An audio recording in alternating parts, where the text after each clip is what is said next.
Amerika Serikat intervensi konflik Israel-Iran. Bitcoin turun di bawah 105.000 US dollar. Ketika konflik antara Iran dan Israel semakin memanas, para investor kripto tampak semakin waspada, terutama setelah adanya sinyal keterlibatan Amerika Serikat. Hal ini mendorong aksi jual ringan di pasar, yang mengakibatkan harga Bitcoin terkoreksi tipis, disusul mata uang kripto lainnya yang juga cenderung menunjukkan sentimen negatif. Bitcoin turun 0,7%, tersadar dari rekor tertinggi. Harga Bitcoin mengalami penurunan sekitar 0,7% menuju level 106.120, agak jauh dari harga tertinggi sepanjang masa di sekitar 111.000. Volatilitas sedang tetap tinggi, mengingat reaksi pasar terhadap gejolak konflik yang sering memicu aksi jual mendadak. Ethereum dan Dogecoin ikut terkoreksi. Di sisi lain, harga Ethereum atau ETH turun sekitar 2,6%, menandakan tekanan jual yang lebih kuat daripada Bitcoin.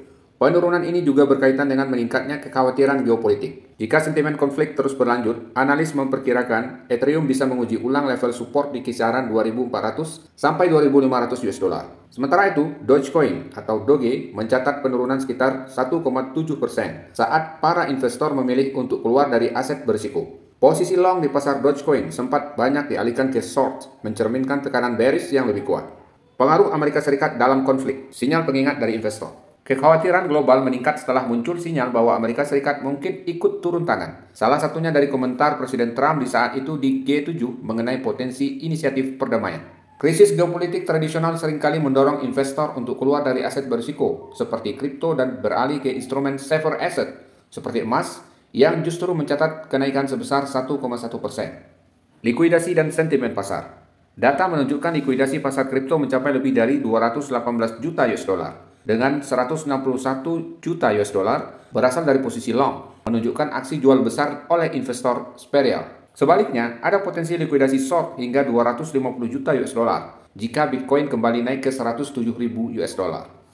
Level teknis dan outlook jangka pendek. Bitcoin, level kunci berada di 106.100 US dollar, support bull, dan 104.800 US dollar, support utama. Penutupan di atas atau di bawah keduanya bakal menentukan arah pergerakan selanjutnya. Ethereum, potensi rebound jika menyentuh 2.400 US dollar, mengikuti strategi buy the dip. Dogecoin, konsentrasi pada support penting di kisaran 0,168 US dollar sampai 0,170 US dollar. Jika gagal bertahan, bisa terjadi koreksi tajam. Berikut saran untuk para trader dan investor. Kategori trader jangka pendek, strategi. Gunakan strategi swing atau scalping berdasarkan breakout dari level support atau resisten. Investor jangka menengah. Siapkan posisi buyer saat harga mendekati support utama dan manfaatkan potensi rebound. Manajemen risiko. Terapkan stop loss ketat dan trailing stop. Antisipasi volatilitas akibat berita geopolitik. Keterlibatan Amerika Serikat dalam konflik Iran-Israel memicu tekanan di pasar kripto, menyebabkan koreksi di Bitcoin dan Ethereum serta penurunan di Dogecoin. Namun, dinamika bearish ini juga membuka peluang buy the dip di sekitar level support krusial. Sentimen lebih lanjut akan dipengaruhi oleh perkembangan geopolitik dan potensi aksi jual lanjutan, sehingga trader dan investor perlu menjaga kewaspadaan. Demikianlah berita tentang Bitcoin saat ini di tengah memanasnya konflik antara Israel dan Iran.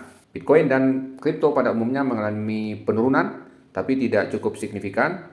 Dan kita lihat bagaimana perkembangan geopolitik dunia ke depannya yang menentukan arah Bitcoin dan juga altcoin selanjutnya. Dan bagi kamu yang belum juga investasi Bitcoin atau belum paham apa itu Bitcoin, bagaimana cara belinya, berikut ini ada tutorial bagi para pemula atau yang masih newbie, yang masih belum tahu sama sekali bagaimana cara beli Bitcoin. Kamu bisa lihat tutorialnya di link yang ditunjukkan oleh tanda panah ini ya. Sekedar informasi sekilas bahwasanya Bitcoin ini adalah investasi dalam bentuk aset digital seperti kamu nabung emas ya. Jadi gunanya adalah untuk menjaga nilai uang ataupun nilai kekayaan kita itu jangan tergerus oleh inflasi. Inflasi mungkin kamu sudah tidak asing lagi ya, kenaikan harga yang terjadi terus-menerus setiap tahunnya. Jika uang kamu itu tidak kamu investasikan, maka nilai uang kamu, katakanlah kamu punya uang 10 juta, 1 tahun ke depan, 2 tahun ke depan, itu nilainya berkurang. Nilai daya belinya ya, itu berkurang. Sementara Bitcoin dari tahun ke tahun itu selalu naik. Jadi untuk melindungi nilai uang kamu itu, kamu tabung di Bitcoin ya, dicicil atau dibeli ke Bitcoin. Seperti kita membeli emas gitu, tapi dalam bentuk digital.